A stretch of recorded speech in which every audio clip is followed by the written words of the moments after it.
أيام صعبة.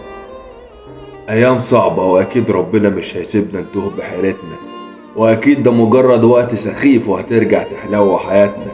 رب يصبرنا على الفاضل ويهون على روحنا شوية، لا في طاقة نكمل ونواصل ولا حمل حاجات أصعب جاية.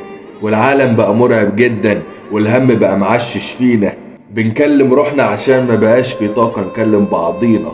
بنقوم يوميا على أخبار تسد النفس على العيشة، لدرجة إن ساعات بنقول ده يا ريتنا ما فتحنا علينا. هونها يا رب على قلوبنا، رزقنا الصبر وقدرنا. في ايديك الامر، انت لوحدك، لو كان في ايديهم لغرقنا. نجينا يا رب، نجينا يا رب. قد زاد الكرب، الناس كلها ماشية بتدعي وبتقول يا كريم. شكلنا متماسك من بره، لكن من جوه يمين بالله ما في شخص سليم.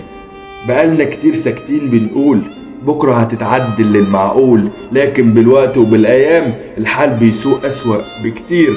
أصعب فأصعب وعسير فعسير، واللي مصبرنا على الدنيا إن إحنا إيماننا يا رب كبير، وأملنا في غمضة عين تحلو، والحال المايل يتعدل ويعود الخير. نجينا يا رب، نجينا يا رب، إحنا غلاب وأملنا كبير. نجينا يا رب.